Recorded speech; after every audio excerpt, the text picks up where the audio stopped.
Hello and welcome to Law Gurukul. In today's video, we will study Law of Torts. Law of Torts के syllabus के और जो भी topics है उन्हें हमने पहले डिस्कस कर लिया है. एक टॉपिक रह गया था जो हम आज डिस्कस करेंगे, ट्रेसपास. इस वीडियो में हम डिस्क्राइब करेंगे ट्रेसपास के मीनिंग को, इसके टाइप्स को, इसके डिफेंसेस क्या क्या है, इसके रेमेडीज क्या क्या है, और at the end we will discuss all the important case laws relating to trespass. So let's start with its meaning. Trespass or an unlawful intrusion is a part of tort law. Trespass यानी कि unlawful intrusion. Unlawful intrusion यानी illegal किसी भी तरह की जो दखल अंदाजी होती है उसे हम trespass कहते हैं और ये law of tort का एक part है. Trespass can be said to be an action exceeding the limit carved by the law. It is an intentionally directed, unreasonable interference with one's person or property. Trespass basically है क्या? ये जो law है हमारा वो हमें कुछ rights, कुछ duties proper describe कर देता है, यानी कि law हमारे चारों ओर एक boundary create कर देता है. तो इस boundary के बाहर अगर आप कोई भी काम करते हो तो वो trespass की कैटेगरी में आएगा.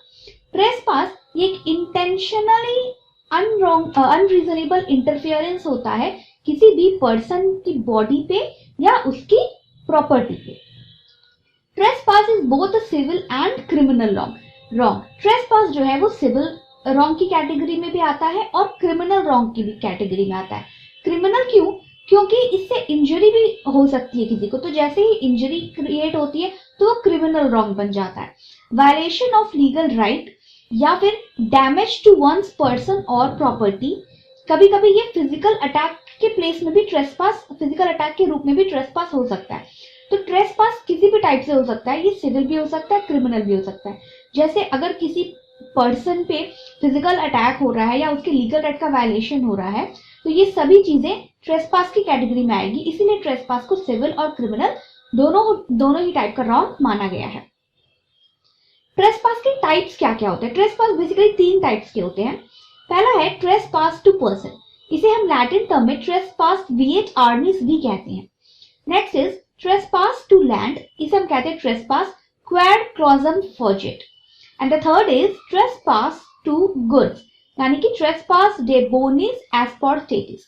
ये इन टाइप्स का जो ट्रेसपास का टाइप्स हैं इसके जो लैटिन टर्म है इन्हें भी आप याद रखना, क्योंकि एग्जाम में ऐसे ये जो लैटिन मैक्सिम है, लैटिन टर्म है, इसके बेसिस पर भी क्वेश्चन पूछा जाता है कि ट्रेसपास विएट आर्निस इन तीनों में से किसे हम कहते हैं. तो ट्रेसपास का नाम और इसका जो लैटिन टर्म है उसे भी याद रखना है. ठीक है, तो ट्रेसपास हो गया बेसिकली 3 टाइप्स का: trespass to person, trespass to land and trespass to goods. अब इन्हें हम 1 by 1 समझते हैं. ट्रेसपास टू पर्सन क्या होता है? It is the causing of apprehension of unreasonable interference with one's person and body as well as a third person and includes usage of force causing damage and impairment in the body.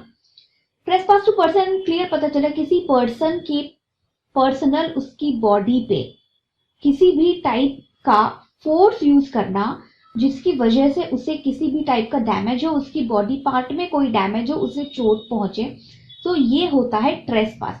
यानी किसी की body जो है, personal body, वो उसकी अपनी है, उस पे हम अनरीजनेबल इंटरफेरेंस कर रहे हैं किसी भी रूप में, चाहे वो फोर्स यूज करके हो, उसे डैमेज क्रिएट कर रहे हैं उसकी बॉडी में, या फिर उसकी बॉडी को इम्पेयर कर रहे हैं. किसी भी तरह का नुकसान अगर हम उसकी पर्सनल बॉडी पे कर रहे हैं तो ये होता है trespass to person. Trespass to the person means a direct or an intentional interference with a person's body or liberty. किसी पर्सन की बॉडी या फिर उसकी लिबर्टीज जो हैं उसके साथ किसी भी तरह का अनलॉफुल इंटेंशनल इंटरफियरेंस जो होता है वही ट्रेसपास टू पर्सन कहलाता है. These torts are actionable without proof of damage, या फिर इसे हम कहते हैं एक्शनेबल पर से. ये विदाउट प्रूफ ऑफ डैमेज जो है इसका लीगल टर्म हो गया एक्शनेबल पर से. यानी कि जो ट्रेसपास टू पर्सन है, किसी पर्सन की बॉडी या फिर लिबर्टी पे अगर किसी टाइप का इंटेंशनल इंटरफेरेंस होता है तो इस टाइप के जो एक्शंस होते हैं वो एक्शनेबल होते हैं विदाउट प्रूफ ऑफ डैमेज। यानी ट्रेसपास टू पर्सन के केस में आपको डैमेज प्रूफ करने की जरूरत नहीं होती है। They can be use to protect civil rights and also will protect a person's dignity even if no physical injury has occurred. For example the taking of fingerprints, जैसे कि हमने पहले भी पढ़ा है कि जो ट्रेसपास है वो सिविल और क्रिमिनल दोनों हो सकता है, ठीक है। तो जब हम ट्रेसपास टू पर्सन की बात करते हैं तो ये ट्रेसपास टू पर्सन जो है ये भी सिविल और क्रिमिनल दोनों हो सकता है। अगर किसी पर्सन के सिविल राइट्स की को प्रोटेक्ट करने में किसी पर्सन का जो सिविल राइट है वो हार्म हो रहा है या किसी पर्सन की जो डिग्निटी है वो हार्म हो रही है, तो वो trespass to person civil form में हो गया। तो ट्रेसपास टू पर्सन बेसिकली यही कहता है कि अगर फिजिकल इंजरी नहीं है फिर भी किसी पर्सन के सिविल राइट्स और उसकी पर्सनल डिग्निटी जो है वो हार्म हो रही है तो ये ट्रेसपास टू पर्सन कहलाएगा। जैसे कि अगर हम किसी दूसरे के फिंगरप्रिंट्स को कॉपी कर ले, तो ये अभी तो आधार कार्ड की वजह से ये फिंगरप्रिंट्स वगैरह ये काफी कॉन्फिडेंशियल है और ये कोई अगर हमारा फिंगरप्रिंट्स धोखे से ले लेता है तो उसको वो काफी चीजों में यूज कर सकता है जिससे हमें हार्म हो सकता है। तो ये हार्म क्या फिजिकल हार्म है कि आपको बॉडी में किसी टाइप का नुकसान हो रहा है? नहीं, लेकिन ये क्या है, ये आपकी लिबर्टी को, आपके सिविल राइट्स को हार्म कर रहा है, ठीक है। तो ट्रेसपास टू पर्सन ये कहता है कि ये जरूरी नहीं कि फिजिकल हार्म ही हो आपकी बॉडी पे, ये आपकी राइट्स को, आपकी बॉडी को, आपकी लिबर्टी को किसी दूसरे तरह से भी हार्म पहुंचा सकते हैं। तो ये ट्रेसपास टू पर्सन की कैटेगरी में आएगा। ट्रेसपास टू पर्सन को भी हम 3 कैटेगरीज में डिवाइड कर सकते हैं। पहला है असॉल्ट। असॉल्ट यानी to act in such a way that the claimant believes he is about to be attacked. Assault यानी कि किसी ऐसा इंटेंशन जिससे पता चले कि सामने वाला पर्सन मुझ पे अटैक करने वाला है, इसे हम कहते हैं असॉल्ट। जैसे किसी को मारने के लिए हाथ उठाना, अभी तक उसने मारा नहीं है लेकिन हाथ उठाए, उसका जो एक्शन है उससे ये क्लियर हो रहा है कि वो person he is about to attack me, तो दिस इज कॉल्ड असॉल्ट और ये भी आएगा ट्रेसपास टू पर्सन की कैटेगरी में। ट्रेसपास टू पर्सन, ये जो असॉल्ट है इसमें 2 चीजें जरूरी है, इंटेंशन होना चाहिए चोट पहुंचाने का और चोट पहुंचना चाहिए, इमिनेंट हार्म होना चाहिए। Next is battery. Intentional and unpermitted contact with the plaintiff's person or anything attached to it and practically identified with it. The intentional and direct application of force to another person. Use of force is enough. Physical hurt need not to be there. Battery में intentional और अनपरमिटेड contact होना चाहिए। अगर दूसरे person पे हम हाथ उठा रहे हैं तो मेरे हाथ और उसके बॉडी में जो फिजिकल कॉन्टैक्ट है वो होना चाहिए। जैसे ही मेरा हाथ उसके गाल पे पड़ा, ये हो गया बैटरी, ठीक है। भले मेरे हाथ से थप्पड़ मारने पर उसे चोट ना लगे, उसे फिजिकल हर्ट ना हो, लेकिन ये बैटरी की कैटेगरी में आएगा और ये ट्रेसपास टू पर्सन है और वो लायबल होगा इसके अंदर डैमेजेस देने के लिए, ठीक है। तो ये हो गया असॉल्ट एंड बैटरी। थर्ड है ट्रेसपास टू पर्सन में फॉल्स इम्प्रिजनमेंट, यानी किसी की पर्सनल लिबर्टी को हार्म पहुंचाना। The depriving the Clement the freedom of movement without a lawful justification for doing so. आप किसी पर्सन को एक लिमिटेड एरिया में रेस्ट्रेन कर रहे हो, टोटल रेस्ट्रेन कर रहे हो without any legal reason, lawful justification नहीं है आपके पास और उसे आप गलत तरीके से फॉल्सली इम्प्रिजनमेंट कर रहे हो, उसे रेस्ट्रेन कर रहे हो, रोक रहे हो, उसकी फ्रीडम ऑफ मूवमेंट जो उसका राइट है उससे आप उसे डिप्राइव कर रहे हो, तो ये भी ट्रेसपास टू पर्सन कहला रहा है। देखिए यहाँ पर भी फिजिकल इंजरी वाली बात नहीं है, लेकिन पर्सन के बॉडी के साथ ही तो अनलॉफुल इंटरफियरेंस हो रहा है ना। मेरी बॉडी में अब मेरे पास ये राइट है कि मैं कहीं भी जा सकती हूँ मेरी बॉडी को लेकर के, लेकिन जैसे ही मेरे इस राइट पर मेरी बॉडी पे अनलॉफुल इंटरफियरेंस हो रहा है, किसी और का कि कोई और अपना राइट मेरे बॉडी पे क्लेम कर रहा है और वो मुझे फॉल्सली इम्प्रिजनमेंट कर रहा है, रेस्ट्रेन कर रहा है, कहीं आने जाने से रोक रहा है, तो ये हो गया ट्रेसपास टू पर्सन और ये हो गया false imprisonment. Thus, it can be summarized that any unreasonable interference with a person without any lawful justification amounts to trespass to person. यानी आप बेसिकली हम ट्रेसपास टू पर्सन को अगर समराइज करते हैं तो यही है कि किसी भी टाइप का अनरीजनेबल अनलॉफुल इंटरफेरेंस किसी भी पर्सन के साथ जिसके लिए आपके पास कोई लॉफुल जस्टिफिकेशन, लॉफुल रीजन ना हो, तो वो कहलाता है trespass to person. The basic idea behind trespass to person is that every person's body is inviolate. Trespass to person, ये कंसेप्ट को लीगल टर्म में लाने का मेन रीजन यही था कि हर किसी की जो पर्सनल बॉडी है वो उसके ऊपर उनका खुद का पर्सनल राइट है और इसे कोई भी third party without any reason violate नहीं कर सकता है. पर्सनल बॉडी जो है वो इनवायलेटिव है. ठीक है, ये ट्रेसपास टू पर्सन क्लियर हो गया. अब नेक्स्ट है trespass to goods. Any direct physical interference with the plaintiff's possession of goods without any reasonable or lawful justification will amount to trespass to goods.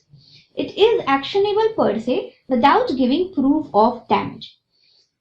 किसी पर्सन के goods पे, सामान पर without any reasonable और lawful justification interference करना.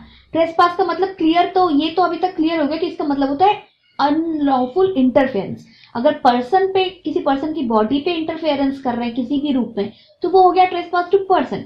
तो similarly अगर आप किसी दूसरे के सामान पे अनलॉफुल इंटरफेरेंस कर रहे हो, फिजिकल इंटरफेरेंस कर रहे हो विदाउट एनी लॉफुल जस्टिफिकेशन, तो ये हो गया ट्रेसपास टू गुड्स. और ट्रेसपास टू गुड्स भी एक्शनेबल पर से होता है, इसमें भी डैमेज प्रूव करने की जरूरत नहीं पड़ती.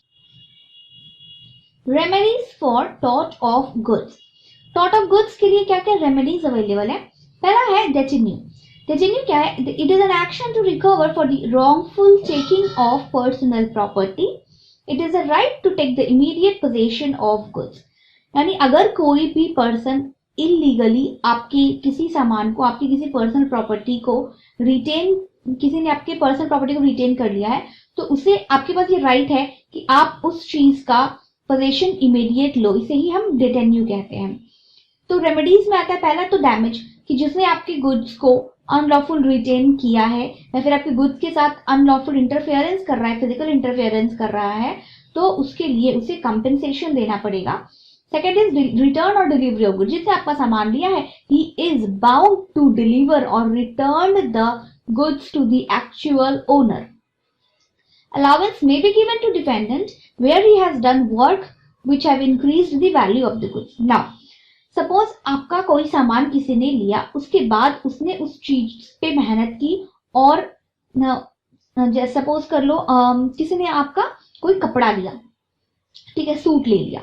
उसके बाद उसने उस सूट को, उसमें कुछ डैमेजेस थे, तो जिसको उसने रिपेयर करा दिया, उसमें उसकी डाइंग करा दी, जिससे वो सूट जो है बिल्कुल नया हो गया.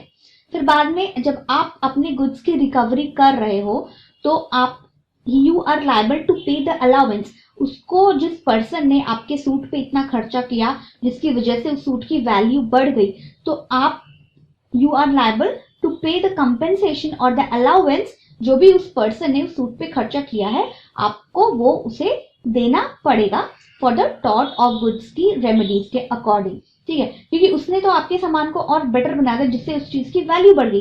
तो जो वैल्यू बढ़ी है और उसकी जो मेहनत और खर्चा पड़ा हुआ है, वो आपको उसे रिटर्न देना पड़ेगा. तो ये रेमेडीज अवेलेबल होती हैं for the tort of goods. अब है थर्ड, ट्रेसपास टू लैंड. ये हमारा इंपॉर्टेंट टॉपिक है और ज्यादा जो एग्जाम में क्वेश्चन है वो इसी पार्ट से पूछे जाते हैं कि ट्रेसपास टू लैंड से रिलेटेड ही ज्यादा करके क्वेश्चन आते हैं. तो ये ट्रेसपास टू लैंड क्या है? It is a tort relating to immovable property. Land है, ऑब्वियसली ये इमूवेबल प्रॉपर्टी की बात हो रही. गुड्स जो था वो मूवेबल गुड्स के बारे में बात हो रही थी. तो जैसे हम इमूवेबल में आते हैं, तो ये होता है trespass to land, because land is immovable property. Every person who possesses lawfully any land has a right to exclude others from entering over his land. Obvious सी बात है, अगर कोई पर्सन लॉफुली किसी पीस ऑफ लैंड को possess कर रहा है, तो ऑटोमेटिकली उसके पास ये राइट आ जाता है कि वो दूसरे पर्सन को उस लैंड पे एंटर करने से रोके और दूसरे पर्सन के राइट्स को एक्सक्लूड करे. यानी कि अगर मेरा कोई लैंड है, तो उस लैंड पर मेरा अपना फुल कंप्लीट राइट है, और अगर मैं किसी दूसरे पर्सन को अपने लैंड पे आने से रोक रही हूँ, तो इसका ये मतलब नहीं है कि मैं दूसरे पर्सन के राइट को वायलेट कर रही हूँ. I am just protecting my right. ठीक है। If a person without permission और authority enters on his land will be treated as trespassers. अगर कोई थर्ड पर्सन बिना आपकी परमिशन के, आपकी बिना एनी लॉफुल अथॉरिटी के आपकी लैंड पे एंटर करता है तो उसे हम क्या कहते हैं? ट्रेसपासर। ठीक है, ट्रेसपासर क्लियर हो गया। जो ट्रेसपास करता है वो कहलाता है ट्रेसपासर।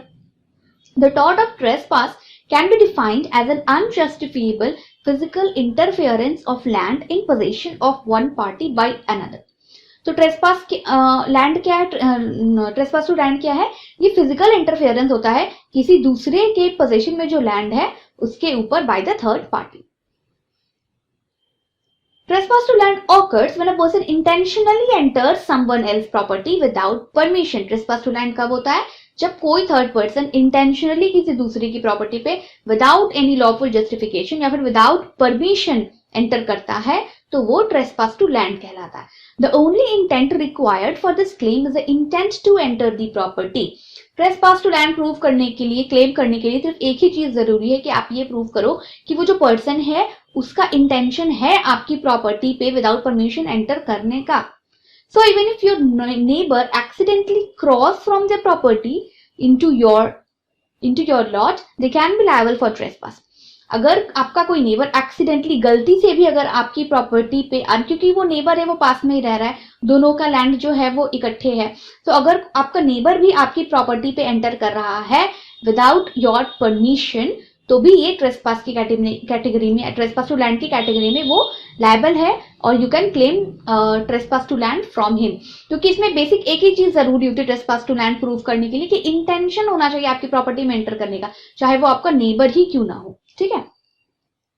A trespass can also occur if someone causes a physical item like a golf ball to enter your property. Substantial injury is not required. Trespass to land में भी physical और substantial injury प्रूफ करने की जरूरत नहीं पड़ती है।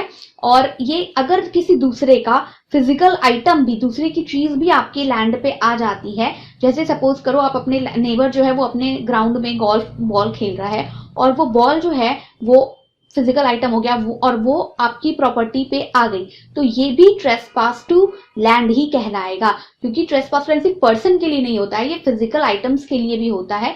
दो उस बॉल के आपकी प्रॉपर्टी में एंटर करने से आपको किसी तरह की इंजरी नहीं हुई, फिर भी ये ट्रेसपास टू लैंड कहलाएगा और आप उसे ट्रेसपास टू लैंड के अंदर, लॉ ऑफ टॉर्ट के अंदर क्लेम कर सकते हैं। मोड्स क्या है? ट्रेसपास टू लैंड जो है वो किन किन तरीकों से किया जा सकता है? पहला है ट्रेसपास बाय अनलॉफुल एंट्री, यानी किसी दूसरे की प्रॉपर्टी पे विदाउट परमिशन इलीगली हम एंटर कर लेते हैं, वो होता है trespass to land. Second is trespass by remaining on land, यानी कि मैं दूसरे की प्रॉपर्टी पे अनलॉफुल जा रही हूँ, वहां पे स्टे भी कर रही हूँ, रुक भी रही हूँ, तो ये भी ट्रेसपास टू लैंड इस तरह से भी हो सकता है। And the third is trespass by placing things on land, जैसे कि हमने वो देखा सामान वाला, गोल्फ बॉल वाला एग्जाम्पल, कि दूसरे की प्रॉपर्टी पे अपना सामान या कुछ दूसरा सामान रख देना, ये भी ट्रेसपास टू लैंड की कैटेगरी में ही आएगा। अब इन मोड्स को थोड़ा डिटेल में समझते हैं। ट्रेसपास बाय अनलॉफुल एंट्री क्या है? It is the most common mode of trespass. Trespass का सबसे कॉमन मोड या फिर कॉमन एग्जाम्पल हम ये कह सकते हैं, मतलब ज्यादा ट्रेसपास टू लैंड जो है वो इसी तरीके से होता है, इसी फॉर्म में होता है कि हम किसी दूसरे की प्रॉपर्टी पे अनलॉफुल एंट्री कर जाते हैं। For this, slightest entry of the defendant is sufficient. थोड़ी सी भी एंट्री अगर आप कर रहे हो दूसरे की प्रॉपर्टी पे विदाउट एनी लॉफुल रीजन या फिर लॉफुल अथॉरिटी, तो भी ये ट्रेसपास जो है वो ट्रेसपास टू लैंड कहलाएगा। थोड़ी सी भी, स्लाइटेस्ट एंट्री भी अगर है डिफेंडेंट की तो उसको भी लेकर के आप ट्रेसपास टू लैंड के अंडर क्लेम कर सकते हो। Complete entry, sitting on wall, किसी दूसरे की प्रॉपर्टी पे कंप्लीटली चले जाना, उसके दीवार पे बैठ जाना, दूसरे की प्रॉपर्टी में हाथ लगा देना, तो ये सभी चीजें ट्रेसपास बाय अनलॉफुल एंट्री में आती है। Next is trespass by remaining on land. अब ये रिमेनिंग ऑन लैंड में आता है, some time a person has permission to enter for certain time, यानी कि आपकी प्रॉपर्टी पे किसी दूसरे को थोड़े टाइम के लिए एंटर करने की प्रॉपर्टी है, बट इफ थोड़े टाइम एंटर करने का परमिशन है, but if he remains on land after his right to entry ceases, ये कहलाता है ट्रेसपास। यानी कि सपोज आपको परमिशन मिला है कि आप 10 मिनट तक मेरी प्रॉपर्टी में घूम सकते हो, देख सकते हो, बट टाइम ओवर होने के बाद भी अगर आप उस लैंड पे रिमेन रह रहे हो, आपका टाइम खत्म होने के बाद भी आप उसी लैंड पे हो, तो उस 10 मिनट के बाद में आपका उस लैंड पे रहना ट्रेसपास टू लैंड कहलाएगा और आप ट्रेसपासर बन जाओगे and you are liable to pay the compensation. Third is trespass by placing things on land. दूसरे की प्रॉपर्टी पे अपना सामान रख देना। It is trespass cause not by actual entry. यहाँ पे पर्सन जो है वो डायरेक्ट अपने बॉडी को लेकर के नहीं जा रहा है दूसरी की प्रॉपर्टी पे, ये डायरेक्ट एंट्री नहीं है। बट ये कैसे हो रहा है? बट बाय प्लेसिंग और crossing some physical things on another's property. दूसरे की प्रॉपर्टी में कुछ दूसरा फिजिकल ऑब्जेक्ट सामान रख देना, ये भी इस तरीके से भी ट्रेसपास किया जा सकता है दूसरे के लैंड पर। जैसे कि driving nail into plaintiff's wall. Plaintiff के वॉल पे अगर मैं एक साइड से, वॉल सपोज करो कॉमन है, तो अगर मैं एक साइड से नेल उसमें कील डालूंगी वॉल पे, तो उसका वॉल भी तो डैमेज हो रहा है ना, तो ये भी ट्रेसपास टू लैंड कहलाएगा bye placing things on land. Throwing stone और रबिश ओवर हिज प्रॉपर्टी। दूसरे की प्रॉपर्टी पे हम डस्ट, रबिश जो है, जो गार्बेज है वो हम थ्रो कर दे रहे हैं या फिर स्टोन्स थ्रो कर रहे हैं, तो ये भी हो गया ना कि हम दूसरे की प्रॉपर्टी पे किसी भी टाइप का जो चीज है वो हम थ्रो नहीं कर सकते हैं।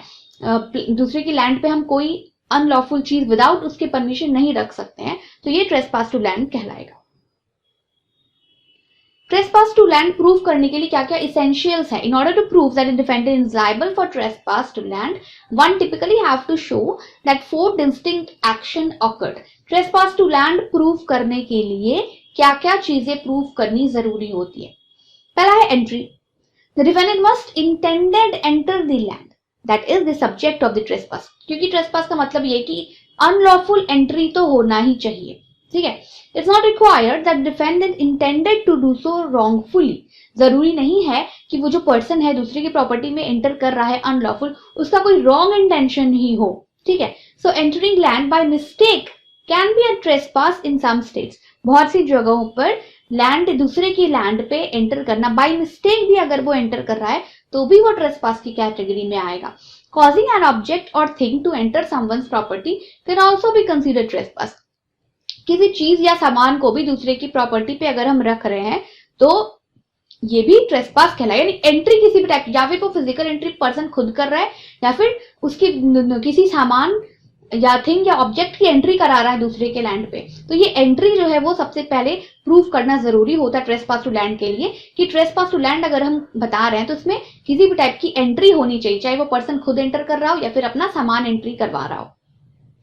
Next is property of another. A trespass claim must be brought by a person with a legal interest in the property, such as an owner or a tenant. अगर आप उस प्रॉपर्टी के ओनर हो या टेनेंट हो तभी आप trespass to land जो है वो क्लेम कर सकते हो। आप किसी थर्ड पार्टी के प्रॉपर्टी पे ट्रेसपास टू लैंड नहीं क्लेम कर सकते हो। जैसे एक पर्सन ने दूसरे पर्सन के लैंड पे ट्रेसपास किया, you don't have any legal interest in that property. आप थर्ड पर्सन हो, आपका उस प्रॉपर्टी से कोई लेना देना नहीं, उस प्रॉपर्टी का ओनर कोई और है, तो आप उसमें ऑब्जेक्शन नहीं, ट्रेसपास टू लैंड जो है वो क्लेम नहीं कर सकते हो, क्योंकि वो आपकी प्रॉपर्टी नहीं है। जिसकी प्रॉपर्टी है वो ही ट्रेसपास टू लैंड क्लेम करेगा, इसमें थर्ड पार्टी का कोई राइट नहीं है, ठीक है। Third is without owner's consent. Trespass to land prove करने की जो तीसरी इंपॉर्टेंट कंडीशन है वो ये है that entry on to the property must be unauthorised, यानी इलीगल एंट्री होनी चाहिए। The police and the postal courier has implied consent to be on most residential property, so a trespass cause of action would fail in such cases. यानी कि अगर police आपकी property पे आ रही है या फिर कोई पोस्टल कुरियर आ रहा है आपकी प्रॉपर्टी पे, कुरियर वाला आ रहा है आपकी प्रॉपर्टी पे आपको कुरियर देने के लिए, तो ये सब जो कुछ पर्सन्स है इनको इम्प्लाइड ऑर्डर मिला हुआ है इनका, अगर आपकी रेसिडेंशियल प्रॉपर्टी पे आ रहे हैं ये, तो ये इम्प्लाइड कंसेंट है आपका, इन लोगों को आप अपनी प्रॉपर्टी पे आने से नहीं रोक सकते हो, ठीक है। तो ऐसे तो जनरली कोई भी पर्सन हो जो आपकी कंसेंट के बिना आपकी प्रॉपर्टी पे आ रहा है वो ट्रेसपास टू लैंड कहलाएगा, लेकिन इसमें कुछ एक्सेप्शंस है इन पर्सन्स को छोड़कर, क्योंकि इन्हें इम्प्लाइड अथॉरिटी दी गई है। कुरियर वाला अगर आपकी प्रॉपर्टी पे एंटर नहीं करेगा तो वो आपको कुरियर देगा कैसे? और वो पुलिस है उसके पास तो ऑलरेडी लीगल राइट्स होते हैं प्रॉपर्टी पे जाने के लिए, तो इन लोगों को इससे एग्जेम्प्ट किया गया है और इन लोगों को ओनर के कंसेंट की जरूरत नहीं पड़ती है दूसरे की प्रॉपर्टी पे, किसी की प्रॉपर्टी पे जाने के लिए। फॉर दिस डैमेज, आपको डैमेज भी प्रूव करने की जरूरत है। In most states to establish a viable claim some damage must be suffered, किसी तरह का कोई नुकसान होना चाहिए। The defendant didn't need to intend to cause the harm, जो डिफेंडेंट है मे बी उसका इंटेंशन नहीं हो नुकसान पहुंचाने का, but the defendant conduct must be a substantial factor in causing the harm suffered, उनका इंटेंशन नहीं हो लेकिन उसकी किसी कंडक्ट या एक्ट की वजह से हार्म जो है, नुकसान जो है वो होना चाहिए उस ट्रेसपास टू लैंड करने से। तो ये जो 4 इसेंशियल्स है ट्रेसपास टू लैंड को प्रूव करने के लिए, ये चारों पॉइंट्स प्रेजेंट होने चाहिए, तभी आप ट्रेसपास टू लैंड क्लेम कर सकते हैं।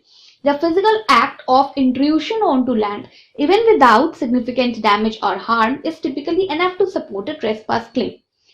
Physical intrusion, physical दखलंदाजी दूसरे की प्रॉपर्टी पे, ये दिखाना भी सफिशिएंट होता है अगर आप डैमेजेस क्लेम कर रहे हो तो, दो आपका उससे किसी तरह का कोई नुकसान नहीं हुआ। नाउ सपोज आपका जो लैंड है, आपका बंगलो है, सामने एक स्विमिंग पूल है, थर्ड पर्सन कोई बाहर का पर्सन आता है और उस स्विमिंग पूल पे आकर नहा लेता है, ठीक है।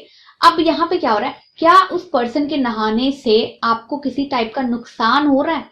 नहीं हो रहा है, लेकिन फिर भी आप उसे ट्रेसपास टू लैंड के अंडर उसे क्लेम कर सकते हो। यहाँ पे आपका डैमेज नहीं हो रहा है, लेकिन आपकी प्रॉपर्टी पे वो अनलॉफुल एंटर तो कर ही रहा है, उनका फिजिकल इंट्रूशन तो है। तो ये जो फिजिकल इंट्रूशन है वो ही सफिशिएंट है ट्रेसपास टू लैंड को प्रूव करने के लिए, भले ही उससे आपका कोई किसी भी टाइप का डैमेज या हार्म ना हुआ हो, ठीक है। तो ये सब हो गए essential condition for trespass to land. अब इसमें रेमेडीज क्या क्या है, प्लेंटिफ को क्या क्या रेमेडीज अवेलेबल है। तो plaintiff can file the suit against the defendant, वो डिफेंडेंट के अगेंस्ट सिविल सूट फाइल कर सकता है इंजंक्शन का, ताकि वो उसको रोक सके, वो उस ट्रेसपास वाले एक्ट को, ताकि वो दोबारा रिपीट ना करे। Plaintiff can file suit against defendant claiming damages, अगर उसे किसी टाइप का नुकसान हुआ है तो वो डैमेजेस भी क्लेम कर सकता है, जैसे कि declaration of right, possession expulsion में be claimed along with injunction and damages, यानी कि उसे रोक, इंजंक्शन भी, रिस्ट्रेनिंग ऑर्डर्स भी ले सकते हैं, या फिर अगर किसी टाइप का नुकसान हुआ है तो उसे कंपेंसेशन भी क्लेम कर सकते हैं। डिफेंसेस क्या क्या अवेलेबल है ट्रेसपास टू लैंड में। In action for trespass defendant has the following defences. पहला है प्रेस्क्रिप्शन, डिफेंडेंट में plead that he was justified by his right by way of prescription, अगर उस पर्सन के पास प्रेस्क्रिप्टरी राइट्स हैं दूसरे की प्रॉपर्टी पे जाने के लिए, जैसे कि जो पेवमेंट वगैरह होते हैं, यानी आपका जो बिल्डिंग है, आपकी जो लैंड है, उसमें रास्ता है, बीच में पैसेज बना हुआ है, वो जरूरी है क्योंकि मूवमेंट के लिए, राइट टू मूवमेंट जो है पर्सन का एक जगह से दूसरी जगह पर जाने का, तो आपको अपनी प्रॉपर्टी से थोड़ा सा पार्ट जो है वो छोड़ना पड़ता है मूवमेंट के लिए, ठीक है। पेवमेंट वे जो है वो छोड़ना पड़ता है, तो उस पेवमेंट वे पर तो सबके राइट्स होते हैं। तो ये प्रेस्क्रिप्टरी राइट्स जो है वो डिफेंस के रूप में हम यूज कर सकते हैं। Leave and licence, it is also considered as consent. This defence can be use for those acts which will be lawful without consent. Where plaintiff has consented for the entry of defendant, he cannot complain. यानी कि अगर किसी person ने consent दे रखा है कि आप मेरी प्रॉपर्टी पे आ सकते हो और लॉफुल कंसेंट दिया हुआ है, और आप ये प्रूव कर दो कि मेरे पास प्लेंटिफ का कंसेंट है, तो आप, ये आपके लिए एक प्रॉपर डिफेंस है और आपके अगेंस्ट ट्रेसपास वो क्लेम नहीं कर सकता।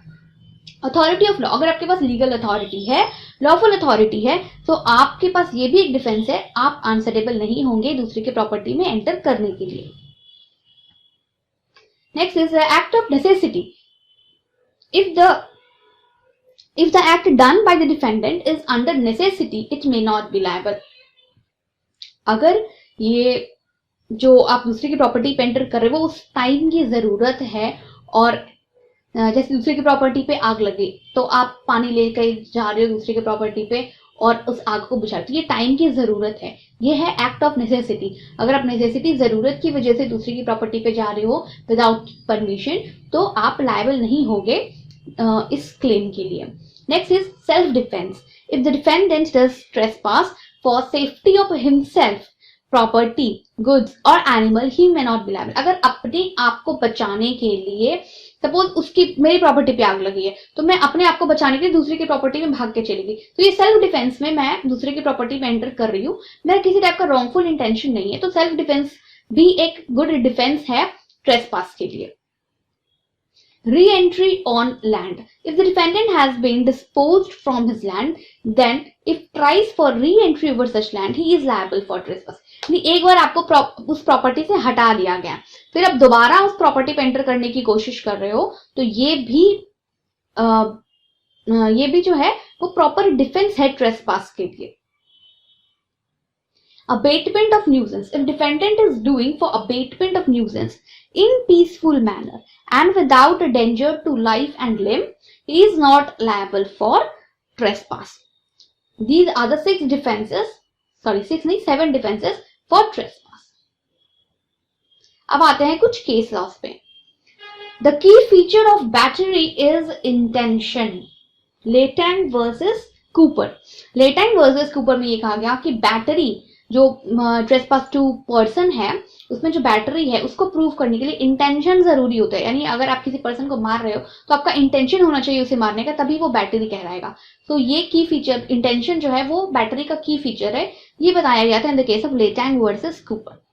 Are versus S George, pointing a pistol at one person whether or not it is loaded from a distance that would cause injury was held as an assault. किसी दूसरे के ऊपर gun उठाना, अब भले ही वो गन लोडेड है नहीं लोडेड है पता नहीं, बट यू आर इंटेंडेड, आपका इंटेंशन तो है उस गन से उसे गोली मारने का, तो अगर आप किसी पर्सन पे वो पिस्टल पॉइंट कर रहे हो तो ये असॉल्ट कहलाएगा और ये भी ट्रेसपास टू पर्सन है। ये कहा गया था in the case of are versus S George में। The force should be directly applied. Indirect contact can still fulfill the requirement. वैसे तो ट्रेसपास में ये कहा गया है कि जो फिजिकल फोर्स हम क्लेम कर रहे हैं असॉल्ट में या बैटरी में वो डायरेक्ट होना चाहिए, लेकिन इन सम केसेस इनडायरेक्ट कॉन्टैक्ट भी अगर हो रहा है, इनडायरेक्ट फिजिकल कॉन्टैक्ट हो रहा है अगर पर्सन प्लेंटिव और डिफेंडेंट का, तो ये भी ट्रेसपास की कैटेगरी में आएगा। ये बताया गया था in the case of Pursell versus Horn. Awareness is not necessary and so trespass caused by mistake is still trespass.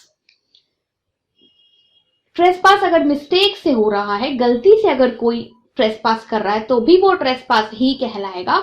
और अगर आप ये क्लेम नहीं कर सकते कि मुझे पता नहीं था कि ये दूसरे की प्रॉपर्टी और मैं गलती से एंटर कर गया, तो ये एक वैलिड डिफेंस नहीं है। ये कहा गया था in the case of Conway versus George Wimpey and company में। Harm is generally not necessary unless the interference is done unknowingly. Everett versus Martin वाले केस में ये कहा गया कि हार्म होना, नुकसान होना जरूरी नहीं है जब तक कि जो इंटरफेरेंस है दूसरे की प्रॉपर्टी पे जो हम दखल अंदाजी कर रहे हैं वो अननोइंगली है। There is trespass if A enters on the land of B or remains there or does any act affecting the possession of B without legal authority. A जो है वो B की प्रॉपर्टी पे एंटर करता है, वहां पे स्टे करता है विदाउट एनी लीगल अथॉरिटी, ठीक है। It is not necessary that he must use force and cause damage to the land of B. उसका एंटर करना ही सफिशिएंट है, जरूरी नहीं है कि वो एंटर करके उसकी प्रॉपर्टी को, उसकी लैंड को नुकसान पहुंचाए, ठीक है। In fact as chief justice Holt said, every invasion of private property be it ever so minute is trespass. ये कहा गया था in the case of Entick versus Carrington में। किसी भी टाइप का प्राइवेट प्रॉपर्टी पे इंटरफेरेंस, चाहे उससे उस अपने दूसरे की प्रॉपर्टी पे एंटर करके उस प्रॉपर्टी को डैमेज ना किया हो, बट विदाउट लॉफुल परमिशन आप दूसरे की प्रॉपर्टी पे एंटर कर रहे हो, भले ही आप थोड़ी देर के लिए एंटर कर रहे हो, तो वो भी ट्रेसपास ही कहलाएगा। तो it was clearly stated in the case of Entick versus Carrington. Unauthorized interference into one's land is also trespass. Gregory versus Piper. दूसरे की प्रॉपर्टी में लैंड पे unauthorised, illegal, without an authority interfere करना trespass कहलाता है। तो ये जो वन लाइनर्स हैं केस लॉस के, यही पूछे जाते हैं, फिर सिंपली ये पूछा जाएगा कि ग्रेगोरी वर्सेस पाइपर ये केस जो है वो कौन से टॉपिक से रिलेटेड है, तो ये ट्रेसपास टू लैंड से रिलेटेड है। सो ये कुछ इंपॉर्टेंट केस लॉस थे ट्रेसपास से रिलेटेड। सो कोई भी एग्जाम हो आपका, LLB के सेमेस्टर एग्जाम हो या फिर जुडिशियरी के एग्जाम हो या लॉ के कोई भी कॉम्पिटेटिव एग्जाम हो, ये वीडियो आपके लिए बहुत हेल्पफुल होगा। Thank you for watching the video. अगर ये वीडियो आपको अच्छी लगी तो प्लीज चैनल को सब्सक्राइब करें और बेल आइकन को भी जरूर प्रेस कर दें। Thank you.